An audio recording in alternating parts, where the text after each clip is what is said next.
Kekuatan hebat itu muncul dari orang yang bisa puasa. Tapi puasa kita ini beda dengan puasa kesaktian. La'allakum tattaqun. Nah, apa sih la'allakum?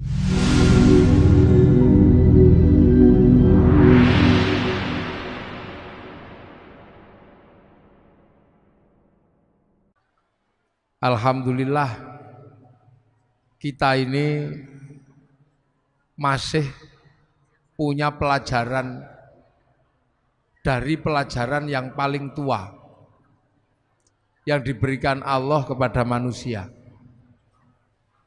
Jadi bulan puasa ini adalah pelajaran lama yang selalu diajarkan kepada manusia. Makanya Allah menyatakan dalam firman-Nya, kama kutiba 'alal ladzina min qablikum, seperti orang dulu aku wajibkan puasa. Jadi yang puasa itu bukan cuma generasi kita, orang dulu juga disuruh puasa. Nabi Adam puasa dikenal dengan nama Ayyamul Bid sama Ayyamus Sud, hari terang, tanggal 13, 14, 15 rembulan, 27, 28, 29 rembulan. Nabi Idris diajari puasa, tapi tidak bernyawa makanannya, mutih kalau orang sekarang. Nabi Nuh motong kayu sampai membuat kayu dalam keadaan puasa. Nabi Ibrahim puasa. Nabi Musa naik ke Gunung Tursina puasa. Nabi Dawud sehari puasa, sehari tidak. Nabi Isa puasa.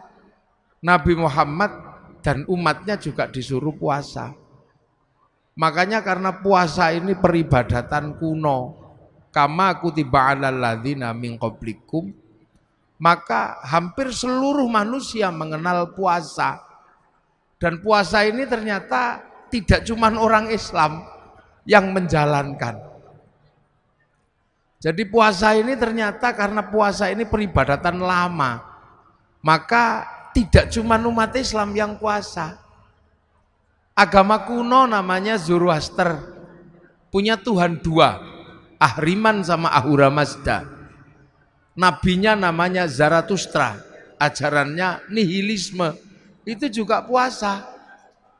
Tuhan terang Ahriman ini kalau kelahi sama Tuhan gelap, kalau Tuhan terang itu menang, maka terjadi gerhana bulan.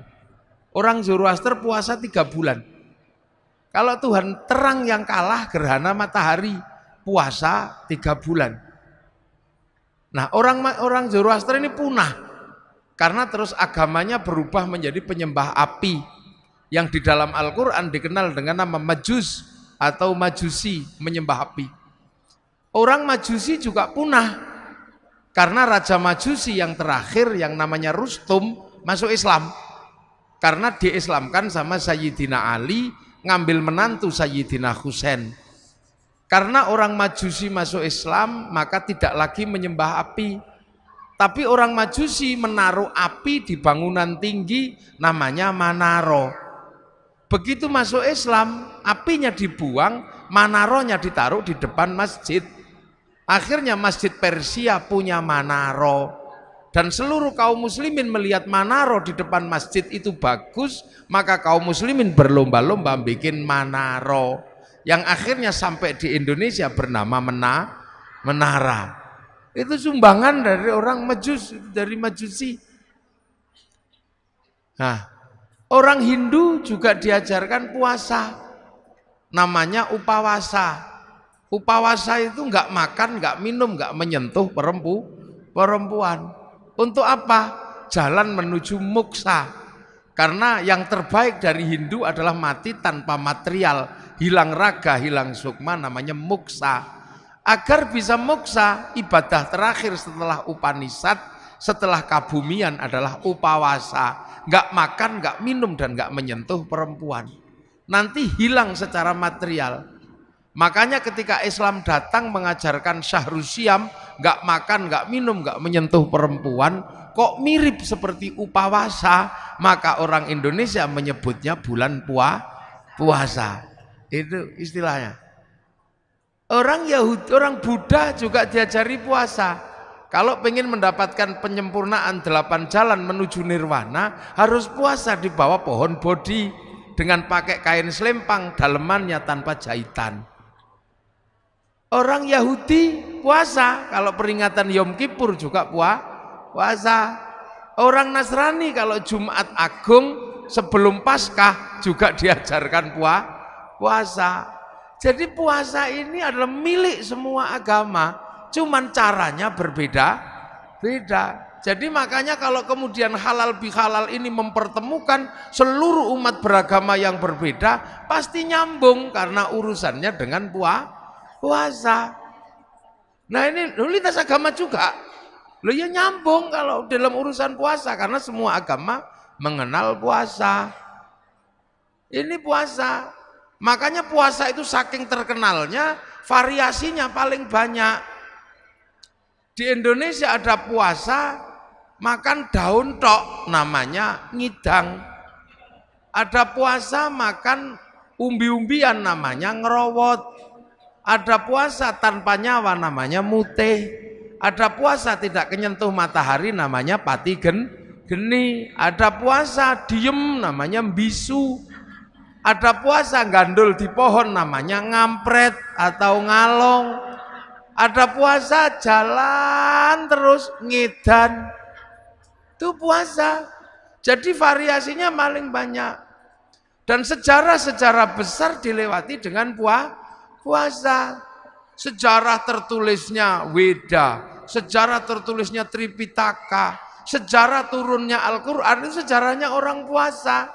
Sang Buddha Gautama tukang tirakat, Walmiki tukang tirakat, Rasulullah juga tukang tirakat. Makanya Quran turun setelah Rasulullah naik turun Gua Hira selama 15 tahun. Syekh Abdul Qadir Al-Jilani Ma'rifatullah setelah 25 tahun puasa di padang pasir dibimbing Syekh Mubarak Al-Madzumi. Sunan Kalijaga menjadi wali setelah puasa 3 tahun. Baca ya hayu ya qayyum walaupun keliru ya kayuku ya kayumu. Ya, Saridin jadi wali setelah puasa 3 tahun. Baca Allahu Akbar walaupun keliru lawa bubar. Jadi sejarah besarnya ini orang puasa. Mbah Manap Lirboyo pengen mendirikan pondok pesantren Lirboyo, puasa ngerowot 56 tahun, makan uwi. Sampai akhirnya uwinya hilang karena dimakan genderuwo. Akhirnya sama Mbah Manap uwinya diganti gadung. Akhirnya genderuwonya makan gadung. Begitu genderuwo makan gadung jam 12 malam, genderuwonya mabuk. Anak makan itu pondok Lirboyo ambruk. Maka dikasih minum minyak jarak. Nah akhirnya genderuwonya sadar terus punya tugas santri sebagai tukang ngisi jeding, nyenggot namanya. Makanya Lirboyo itu dulu kalau malam suka ada kriat-kriut itu genderuwo nyenggot. Nah sekarang genderuwonya pensiun karena Lirboyo sudah punya sanyo. Mbah Hasyim Asy'ari mendirikan NU, puasa 3 tahun dari hulu sungai Brantas sampai hilir baca surat Kahfi. Terus tiap malam nggak pernah tidur, ngatamkan surat At-Taubah 41 kali, surat Kahfi 41 kali dalam 2 rakaat sholat hajat. Makanya kalau NU jadi gede ya nggak masalah, wong tirakatnya besar. Maka penumpang NU itu macam-macam. Yang sholatnya rajin ya numpang, yang setahun sekali ya numpang, kadang Bandar Dadu ya numpang. Itu NU apa aja numpang. Makanya tapi karena kendaraan besar jalannya pelan, nggak bisa was-wes gitu. Makanya NU sering disalib kendaraan kecil-kecil, wes gitu, tapi penumpangnya kecil. Yang naik yang cingkrang tok gitu. Yang naik yang jenggoten tok, yang nggak jenggoten nggak boleh naik. Tapi karena larinya cepet, was-wes sering nabrak, dikit-dikit tabrakan bruk, nabrak sapi, bruk, nabrak apa gitu. Lah NU biasa. Ya, Ki Gede Pemanahan ketika pengen membangun alas Mentao disuruh puasa 20 tahun sama Sunan Kalijaga. Akhirnya puasa di Bang Lampir Gunung Kidul, pantat bekas puasanya sampai batunya dekok. Punya anak Danang Sutawijaya mbubak alas Mentao, mendirikan Mataram 1758 dipecah oleh Belanda jadi Jogja sama Solo jadi Giyanti. Akhirnya Jogja jadi Amangkubuanan Pakualaman, Solo Mangkunegaran Kasunanan. Ki Ageng Pengging pengen punya anak jadi raja, puasa 7 tahun, lahir Joko Tingkir. Gitu. Nah calon Raja Mataram nggak mau jadi raja, namanya Bagus Harun. Karena pengen melahirkan anak jadi raja tapi alim. Maka Bagus Harun keluar dari kerajaan, puasa di daerah Pagotan Ponorogo, belakang pabrik gula. Tirakan di samping sumur. Sumur yang dipuasani naik airnya 7 meter pas 27 Ramadan. Oh aku untuk Lailatul Qadar. Karena sumur yang menghasilkan Lailatul Qadar, maka sumurnya disebut sumur Sewu Wulan. Orang sekarang menyebutnya Sewulan, maka kampungnya dikenal dengan kampung Sewulan. Raden Bagus Harun punya anak, ganasnya luar biasa, perempuan, fatayat. Enggak ada yang berani nikahi dia saking kerasnya, sampai dikenal dengan nama Nyi Ageng Alap. Enggak ada yang berani nikah, dinikahi Raden Santri, punya anak Mbah Makdum, lahir punya anak Mbah Maklum, Mbah Tafsiran, ada Mbah Kolyub, ada Mbah Ilyas, nikah punya anak Mbah Nafiqoh, perempuan galaknya luar biasa. Enggak ada yang berani nikah, dinikah sama Kiai Hasyim Asy'ari, nikah sama Nyai lahir Kiai Wahid Hasyim, nikah sama Nyai Solikah binti Bisri Sansuri, lahir anak Abdurrahman Wahid, seorang presiden Indonesia walaupun 2 tahun. Nah, ini tirakat semua mboknya itu dulu.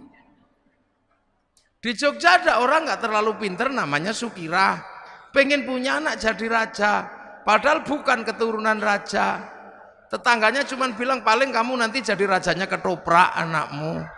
Tapi nekat puasa Bu Sukirah 9 bulan, pengen punya anak jadi raja. Ya Allah, ya Allah. Keluar anaknya laki-laki jemblok keriting, dikasih nama Soeharto, jadi presiden 32 tahun.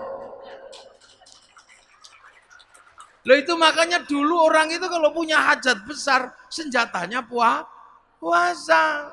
Laki-laki mencintai perempuan paling cantik sak fatayat, kok ditolak? Puasa kalau laki-laki dulu, iya. Masuk masjid, baca ya Rahmanu ya Rahim, 7 hari 7 malam, I love you. Kalau nggak percaya dibalik, perempuan mencintai laki-laki paling ganteng, puasa, baca ya Rahmanu ya Rahim. Kalau nggak santri, cari pohon besar, bacanya Sunan Matakaji, Hajiku Jaran goyang tak goyang, ya I love you. Loh, itu puasa. Jadi puasa itu menghasilkan energi yang aneh.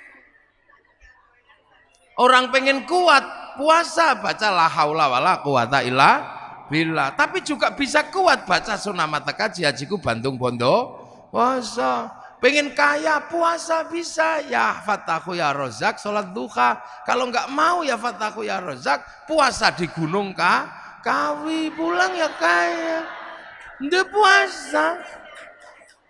Loh makanya puasa ini punya energi yang universal.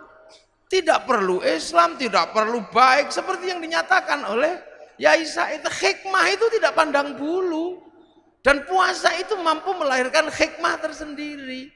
Dukun santet kalau puasanya kuat, santetnya juga teksek dia. Makanya ini puasa. Dulu nenek moyang kita hobinya puasa, dan yang ngerti puasa bukan cuman manusia, ayam juga ngerti puasa. Ayam itu kalau mau neteskan telurnya puasa 21 hari. Telurnya netes. Ulat kalau mau terbang jadi kupu-kupu puasa, jadi kepompong. Nanti terbang jadi kupu-kupu. Ular kalau mau ganti kulit puasa 41 hari. Mudah-mudahan puasa kita seperti puasa ulet. Habis puasa terbang jadi kupu-kupu. Jangan kayak puasanya ular. Habis keluar ular lagi. Habis ganti kulit ular lagi. Nenek moyang kita kuat-kuat dulu. Iya kuat-kuat, bisanya cuman semelai Rahman Rahim, tapi sakit gigi sembuh. Dukun bayi senjatanya cuman lo kuoto, tapi tirakatnya kuat, bus gitu keluar. Makanya nenek moyang kita nggak ada takutnya. Dan puasa ini bisa pakai apa saja. Santet pakai puasa ya kuat. Bahkan cari nomor pun pakai puasa juga tembus. Ya ini puasa. SDSB. Makanya nenek moyang kita ketemu singa. Oh gitu singanya. Kita cuman ke singanya pergi. Sakit gigi sembuh. Begitu sekarang orang takut puasa, bismillahirrahmanirrahim, basin tok. Lah ya makanya dulu orang enggak pernah takut apapun. Bambu runcing sama tentara enggak takut. Sekarang jangankan sama tentara Belanda, jangankan sama singa, orang sekarang sama melinjo takut. Monggo melinjo dan kenapa? Asam urat. Orang sekarang penakut. Orang ayam itu makanan manusia, begitu ayamnya pilek, manusianya ketularan. Lu burung. Lah ya, orang sekarang ketemu santan takut. Enggak. Kolesterol. Manusia jadi penakut karena punya senjata dari Allah enggak pernah dipakai. Dengar puasa, puasa lagi. Akhirnya remuk tubuh manusia modern, rentan sekali manusia modern ini. Akhirnya kalau sudah rentan pasrah sama dokter, masuk rumah sakit. Begitu masuk rumah sakit, dokternya nggak lupa, kamu tak operasi tapi puasa dulu ya. Nah ya, dokter mau nangani dengan cara puasa. Loh, makanya kita ini diajarkan puasa. Makanya enak ibu-ibu itu sekarang. Walaupun nggak puasa full, ada puasa enteng-entengan sekarang. Jadi tidak cuma people power yang enteng-entengan. Puasa pun ada enteng-entengan, namanya diet. Diet. Nah, diet kalau keterusan dead. Loh, ini pelajaran dari Allah. Kenapa kita takut?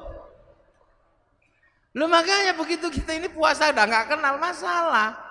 Lu makanya kekuatan hebat itu muncul dari orang yang bisa puasa. Tapi puasa kita ini beda dengan puasa kesaktian. La'allakum tattaqun. Nah, apa sih la'allakum tattaqun? Agar kita menjadi orang bertakwa. Takwa itu apa? Menghadapkan wajah kemanapun merasa melihat Allah, Allah.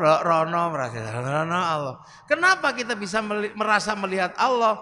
Dengan puasa. Karena dengan puasa ego kita tuh turun. Kenapa? Karena kita ini punya dua elemen. Manusia itu sudah kenal Allah. Wong sebelum turun dari langit sudah dikenalkan. Alastu birabbikum, kamu lupa enggak kalau aku ini Tuhanmu? Nyawa jawab, qalu bala syahidna ya Allah, aku jadi saksi engkau Allah. Fanfukhur ruh, maka ditirup ke dunia. Lah di dunia ditampani oleh daging. Daging apa? Daging yang diproduksi oleh bapak dan ibu dari sisa makanan yang paling bagus, namanya nutfah. Ini kan sari makanan dunia. Punya bapak, punya ibu dicampur, titipkan di rahim ibu. Makanya perempuan itu namanya sawah. Nisa hukum harsul lakum, perempuan itu sawah karena tempat menanam. Jadi sampean nggak bisa mengingkari kodrat sebagai tempat menanam. Tempat menanam. Jadi sampean itu sawah. Laki-laki ini yang punya sawah. Makanya sampean laki-laki harus tahu, kalau sawah pengen tanamannya bagus, jangan terlalu banyak sampah dan banyak rumput. Maka perempuan kalau pengen tanamannya bagus, bersihkan. Seperti sawah tanpa rumput dan tanpa sampah. Agar bersih, kalau sudah tumbuh jerawat, masukin salon. Loh gitu. Perempuan itu harus selalu bersih karena tanamannya biar bagus. Nah itu tugas laki-laki, belikan lipstik, belikan bedak. Tangannya nggak boleh kasar, belikan mesin cuci. Tubuhnya nggak boleh pengap, belikan AC. Loh, makanya qawwamuna 'alan nisa itu nggak boleh dilupakan. Kadang ini nggak disampaikan kepada seorang laki-laki. Makanya karena kiainya biasanya laki-laki, itu nggak disampaikan perempuan seperti sawah. Iya, jadi laki-laki ngerti betul ini sawah, harus benar-benar diperbaiki, tidak boleh kotor, tidak boleh ini. Belikan lipstik yang bagus. Yang kedua, perempuan itu adalah sawah. Sawah harus dipupuk dan selalu ada air biar selalu teduh dan penuh kesuburan. Artinya perempuan tidak boleh kering. Karena perempuan tidak boleh kering, maka perempuan harus selalu senang hatinya. Biar perempuan senang hatinya, laki-laki mesti kasih uang. Nah itu.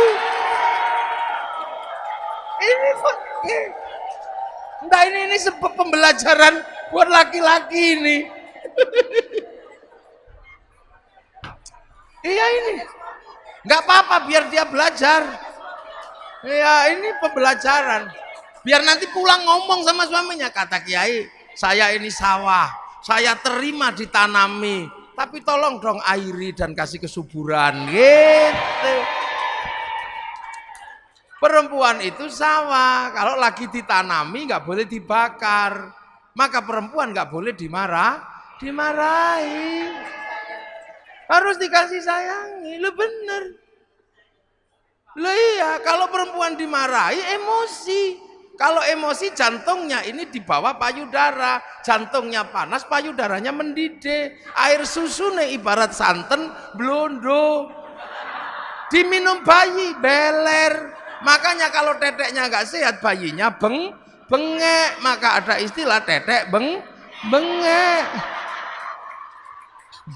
Loh ini pakai. Loh ini harus benar-benar ditanam dulu. Karena kalau ini tidak selesai, maka urusan yang lain tidak selesai. Karena tanaman ini yang menentukan masa depan bangsa. Almar'atu imadul bilad. Idza saluhat saluhal bilad. Idza fasadat fasadal. Perempuan ini tiang negara karena melahirkan anak. Lah anak itu adalah kelanjutan estafeta manusia memikul bangsa dan negara. Nanemnya harus kuat, maka sawahnya harus subur. Maka kalau dimarahi biasa aja laki-laki itu. Laki-laki nggak boleh marah, kalau perempuan marah biasa. Iya. Lah iya, marahnya perempuan itu kan buang sampah. Dan laki-laki itu tempat sampah. Makanya kalau sampah lagi dibuang, tempat sampahnya jangan ditutup. Kalau ditutup sampahnya dibuang ke tetangga. Kita pusing WA-an sama tetangga. Karena ternyata laki-laki itu lebih mencintai istrinya daripada anaknya. Dia, laki-laki manapun pasti lebih mencintai istrinya daripada anaknya. Survei membuktikan. Loh, laki-laki pulang kerja, anaknya di pangku tetangga. Terima kasih. Iya. Lu pulang kerja, anaknya tiba-tiba digendong tetangga. Terima kasih. Coba kalau yang di pangku istrinya. Wah, Loh ini membuktikan bahwa laki-laki mencintai istrinya. Senggol bacok. Loh makanya kan ada cerita. Ada cerita ja'arajulun ila Umar bin Khattab. Ada laki-laki datang ke Sayyidina Umar. Itu enggak disebut, ternyata Abu Dzar Al-Ghifari. Abu Dzar Al-Ghifari itu kepala suku panglima perang, tapi istrinya cerewetnya luar biasa. Sampai ini apa? Sayyidina Abu Dzar itu, ya Allah aku kurang apa? Udah ganteng, kaya, kepala suku, panglima perang, punya istri satu, cerewetnya gini. Awas tak tukar tambah aja ini. Tapi sebelum tak tukar tambah, tak konsultasi sama Sayyidina Umar. Sayyidina Umar ini kan keras-kerasnya laki-laki. Nah Sayyidina Umar gak ada yang berani, baca Quran aja gak ada orang berani denger. Sayyidina Umar kalau baca Quran, Bismillahirrahmanirrahim, Alhamdulillahirabbil alamin. Sayyidina Umar. Kalau yang Bismillahirrahmanirrahim, Kenapa tadi nggak bilang Allah? Nah, berarti nggak cocok memang keras-keras. Bismillahirrahmanirrahim. Itu Sayyidina Ali. Kalau Sayyidina Umar, Bismillahirrahmanirrahim. Allah. Kalau khutbah itu pedangnya, ittaqillah. Sak masjid gini semua. Makanya saking kerasnya Sayyidina Umar, ketika Sayyidina Umar meninggal, Sayyidina Ali nadar. Orang kok kerasnya kayak gini, kalau mati ditanya malaikat Mungkar Nakir jawabnya apa? Maka meninggalnya Sayyidina Umar, kuburannya di kuping sama Sayyidina Ali. Karena sama-sama walinya ya denger. Assalamualaikum, salam. Malaikat Mungkar Nakir kaget, salam. Siapa itu? Mungkar Nakir ya Umar. Ada apa? Ya mau nanya ya Umar. Nanya apa? Ya marrobuka. Ya Allah. Apalagi udah itu aja gak jadi. Loh, itu maka Sayyidina Abu Dzar ini mau curhat ke Sayyidina Umar. Baru mau curhat tentang perempuannya yang cerewet. Sampai di dalam rumah dengar ada perempuan ngomel. Ternyata Bunyai Atikoh lagi ngomeli Sayyidina Umar.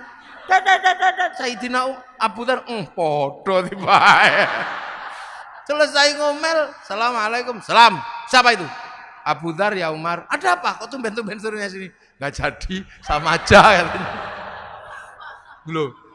Akhirnya Abu Dzar ini kan nanya, ya Umar, ternyata kamu kok tahan istrimu ngomel seperti itu? Kok kamu tahan? Ya, aku harus tahan. Karena memang istriku setiap hari ngomel. Tapi ngomelnya istriku tidak sebanding dengan kasih sayangnya pada anak-anak dan keluarga. Ya makslub gitu. Coba kalau jawabannya iya kayak radio rusak, ngomel lagi. Nah inilah. Maka ini tiang negara. Makanya jangan ngomel. Karena jadi perempuan itu ternyata nggak enak. Ini saya punya pengalaman. Saya pernah jadi perempuan sehari semalam. Yakin saya pernah jadi perempuan sehari semalam.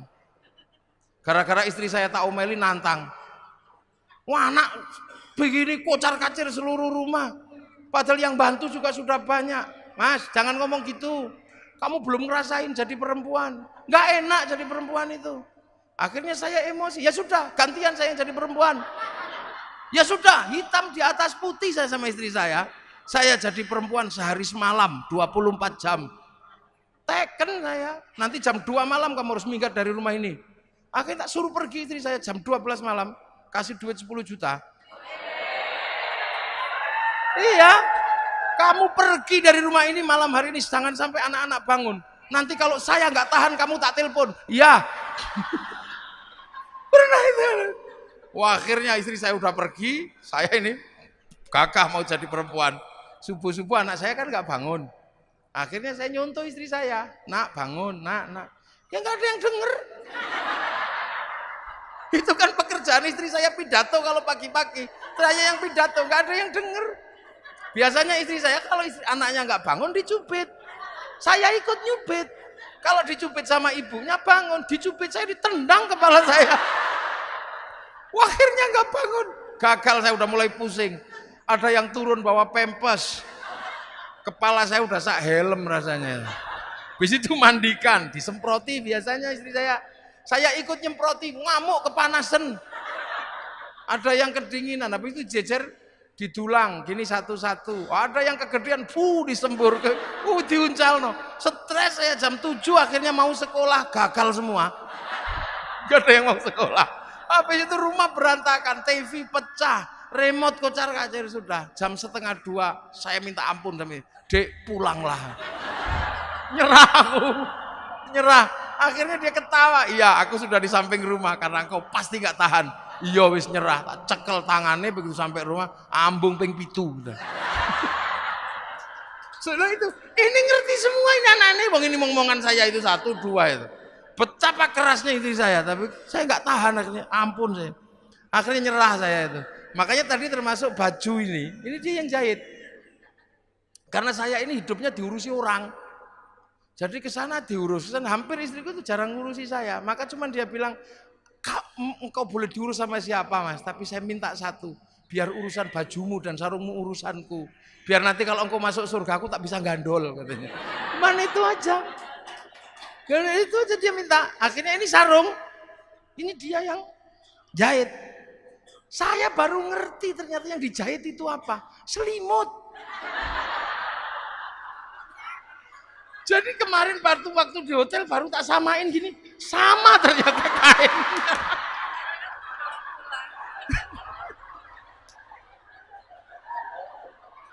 Jadi dia punya kebiasaan beli selimut untuk digelar di ranjang itu. Nanti setelah itu dia cuci, terus dijadikan sarung ini katanya.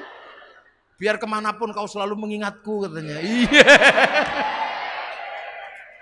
Makanya saya itu gak bisa marah sama istri saya. Sekali saya marah itu kapok saya. Dia marah kapok saya. Dek dandan yang cantik, ya mas. Karena pagi nanti kawinan santri, gak boleh kau kalah cantik. Dandan habis subuh. Jam 7 keluar rumah menurut saya udah paling cantik. Naik mobil di depan, samping ini sopir santri namanya Arifin. Anak saya di belakang sama istri saya di depan. Tak lihat dari spion, oh cantiknya. Tapi begitu sampai di perempatan lampu merah, ada perempuan cantiknya luar biasa. Mulut saya nyeronong, ya Allah, ayune taiku. Dari belakang saya lupa dicubit, itu sakitnya luar biasa. Itu kayak tang. 3 tahun yang lalu saya masih kerasa sampai hari ini sakitnya. Sambil ngomel nangis itu bedaknya rusak itu. Dasar mata laki-laki. Ada saya aja berani memuji perempuan lain. Oh no, nangis saya. Iya dek sepurane. Gak ada maaf. Perempuan sudah tersembunyi masih bisa dilihat. Aku mau bilang enggak ya enggak mungkin dong terlanjur ngomong. Akhirnya saya dengan gaya laki-laki, iya dek. Saya memang tadi melihat perempuan cantik di dalam mobil yang tersembunyi itu. Iya mata laki-laki. Iya karena aku laki-laki. Perempuan cantik dimanapun yang tersembunyi sekalipun aku pasti tahu. Karena kalau aku nggak mampu melihat perempuan yang cantik dan tersembunyi, mana mungkin dulu aku menemukanmu.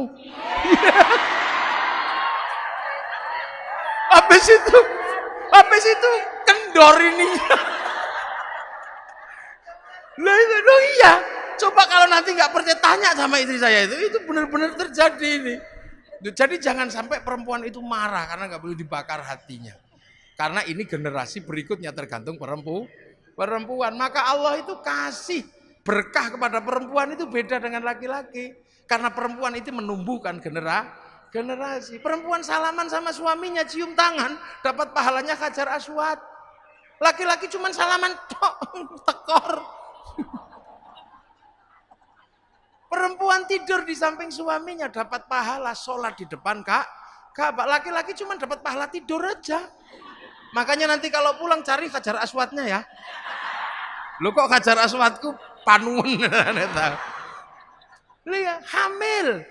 Itu melangkah 1 langkah dapat pahalanya jihad fisabilillah. Makan siang dihitung puasa. Tidur malam dihitung tahajud. Menyusui 1 cecepan pahalanya 100. Kalau anaknya dablek sampai 6 tahun berapa pahalanya?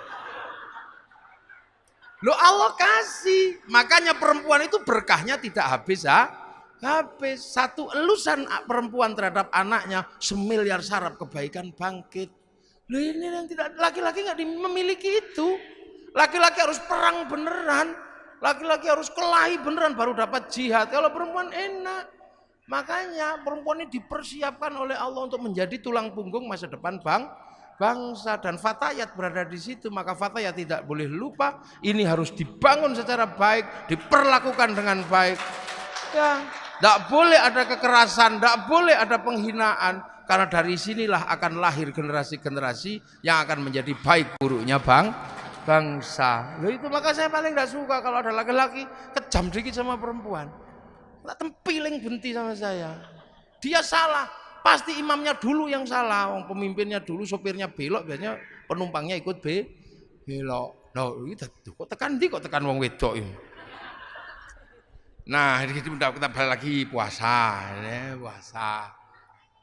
Nah, puasa itu menjadi kuat. Kenapa? Karena manusia punya ruhani. Nah, jasmani ini harus ditahan kekuatan kekuatannya. Kalau kekuatan jasmani ini sudah ditahan, ruhaninya online. Ego manusia turun, ruhaninya bangkit. Kalau ruhani bangkit kemanapun akan melihat Allah. Contoh, ego yang masih tinggi nggak bisa lihat Allah. Perempuan gendut gitu, laki-laki langsung bilang, wah, dream itu. Nah, nyawa kita yang di dalam merekam.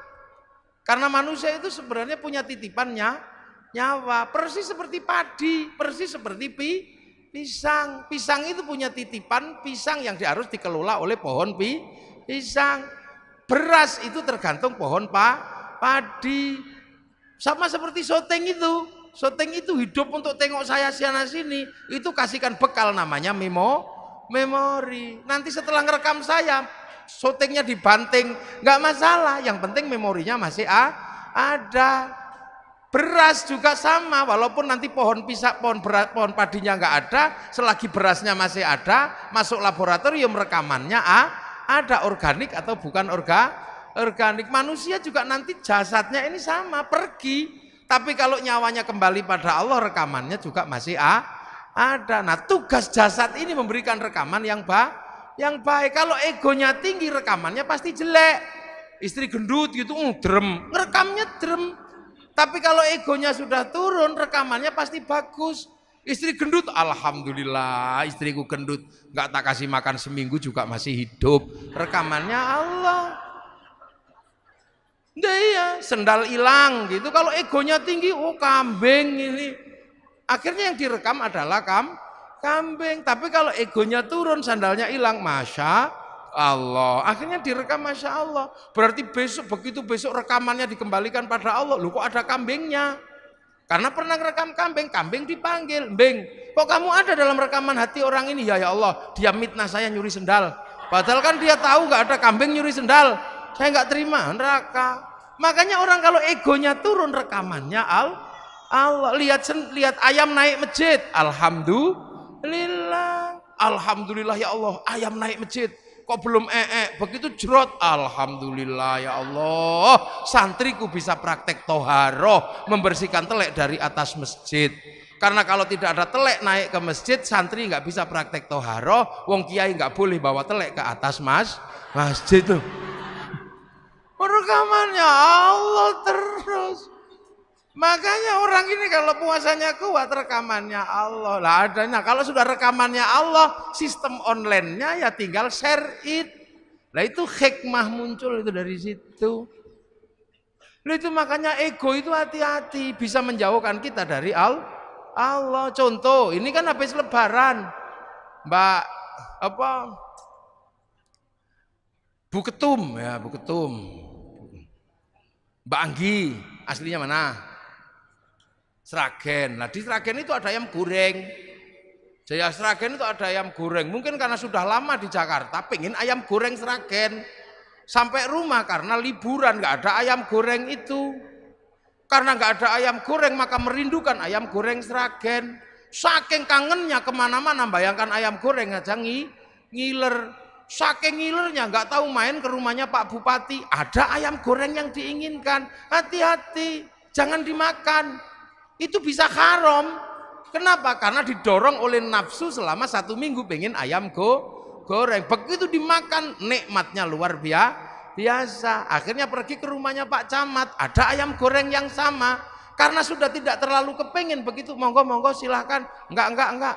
Akhirnya kemakan juga, begitu kemakan, enak tempatnya Pak Bupati, karena udah nggak kepengen. Begitu sampean bilang enak tempatnya Pak Bupati, ribut sama Allah. Wong hari ini dibagi yang itu, kok masih nggak terima membayangkan yang kemarin. La in syakartum la azidannakum, wa la in kafartum inna adzabi lasyadid. Makanya kiai-kiai pendiri bangsa ini kalem-kalem. Karena tirakatnya kuat-kuat, makanya hanya Allah. Lihat orang Yahudi, oh juga bikinan Allah. Lihat orang Nasrani, oh juga bikinan Allah. Lihat apa saja. Makanya orang NU itu tenang. Enggak pikut, hancurkan Yahudi. Yang enggak lah, orang Yahudi juga berandil pada umat Islam. Kalau umat Islam Indonesia pergi haji, yang bikinkan pesawat juga orang Yahudi. Kalau Yahudinya mati, berenang kita. Loh. Perempuan-perempuan ini menjadi cantik karena orang Prancis yang bisa bikin bedak dan parfum. Agamanya apa? Ya orang Prancis yang ngerti. Kalau nggak ada orang Prancis yang bisa bikin bedak dan bikin parfum, kita kembali ke bedak Jakarta, beras ditumbuk ya blonteng semua. Lah itu makanya Rasulullah cuman menyatakan mayyuridillahu bihi khairan yufaqihu fiddin. Siapa yang dikehendaki baik oleh Allah dikasih ngerti urusan agama. Khairan di situ nakiroh. Khairan itu kalau nakiroh maknanya khairan kamilan, kebaikan yang sempurna. Manusia nggak sempurna maka nggak mungkin punya kebaikan yang berdiri sendiri. Contoh sekarang yang paling baik siapa? Tadi Kiai Said. Begitu Kiai Said pergi yang paling baik siapa? Saya. Lah saya yang paling baik, dikasih mic ngomel sesukanya enak karena paling baik. Tapi saya nggak boleh ngomong paling baik sebab kebaikan saya menjadi ada di sini karena Mbak Anggi bikin acara fatayat. Kalau nggak ada acara fatayat saya nggak terlihat baik di sini. Nah kalau sudah baik seperti itu siapa yang baik? Ya ribut kata Mbak Anggi, ya saya. Kata saya, ya saya. Kalau saya nggak datang jelek acaramu Mbak. Ya gitu. Jadi itu baru dua udah ribut kebaikan itu. Apalagi kalau sampean ikut-ikutan. Kami yang paling baik. Karena kalau kami nggak ada di sini semua, yang ada cuma di atas, cek sound. Loh kita ini udah nggak usah ribut. Kita indah makan ini saja sudah Allahumma barik lana. Kenapa bukan barikli kok barik lana? Karena urusan makanan itu melibatkan banyak orang. Yang nanam siapa, yang masak siapa, yang bikin sabluk siapa, yang bikin api siapa, yang bikin bumbu siapa, yang ngulek-ulek siapa, yang bikin cobek siapa. Kita nggak pernah tanya, jangan-jangan cobek yang dibikin waktu membikin kekurangan air dikencingi. Kita juga nggak ngerti. Kita nggak punya garam untuk menikmati masakan. Jangan-jangan orang sana, orang Indramayu, orang Kudus, orang Jepara yang bikin garam lagi bikinnya kepengin kencing di kolam garam, nggak ngerti kita. Terus dibawa sopir truknya kita nggak ngerti. Jangan-jangan mampir warung-warung di Indramayu, nggak ngerti kita. Terimanya mateng loh. Itu makanya kebaikan itu nggak bisa berdiri sendiri. Maka jangan sekali-sekali orang baik mengaku yang paling baik. Itu seperti paku menempel pada kayu. Begitu paku mengatakan yang terbaik, lepas dari kayu, dia akan menjadi batu atau menjadi besi yang berkarat. Nah itu NU sifat dasarnya begitu. Makanya NU nggak pernah kami paling baik. Enggak. Iya, Fatayat punya bordir. Yang bordir mesinnya mereknya Butterfly, buatan Cina. Ini rame, indah, minumnya Nestle, ini Prancis kalau nggak salah. Kita bisa begini karena komunikasi sama saya pakai handphone. Yang datang orang bawa handphone punyanya orang Korea Samsung. Pengajian ini menjadi indah karena orang Jepang bikin toah. Jadi bagus karena itu. Ada yang saya yang paling murni. Kenapa? Saya minumnya degan. Nggak bisa. Degan itu dipacok pakai golok dari pir mobil buatan Jepang. Yang paling murni sekarang tinggal satu. Kalau ada hujan mangapo.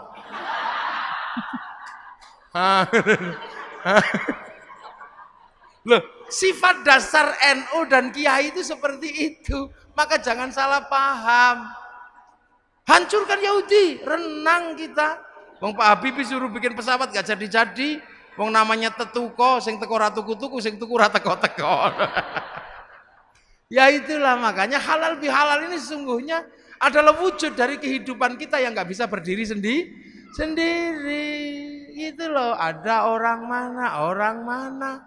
Orang Eropa yang gagahnya seperti itu kalau musim panas, musim dingin lari ke Indonesia.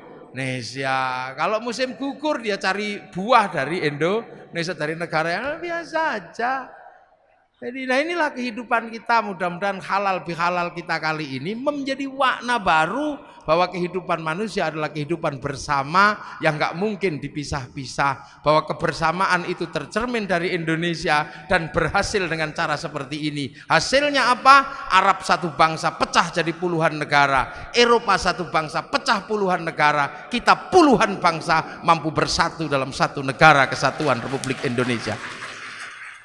Demikian yang bisa saya sampaikan, semoga ada manfaatnya. Assalamualaikum warahmatullahi wabarakatuh.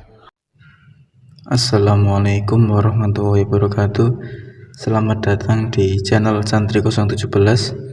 Di sini saya mengajak Anda semua untuk menyelami kembali pengajian Gus Muwafiq yang penuh makna.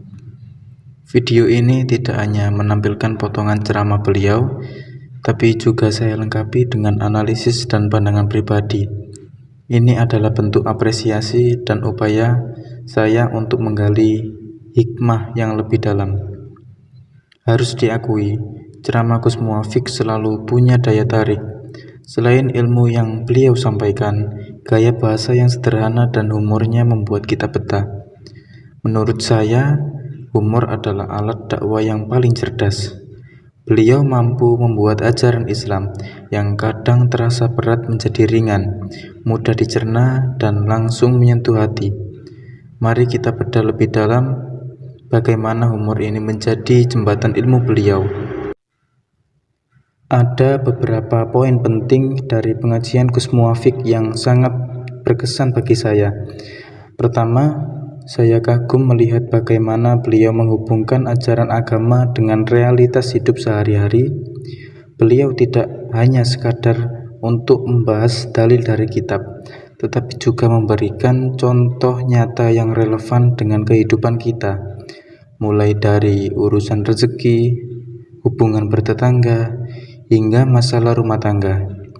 Ini membuat ilmu beliau terasa dekat dan praktis, membuktikan bahwa agama adalah solusi, bukan hanya teori.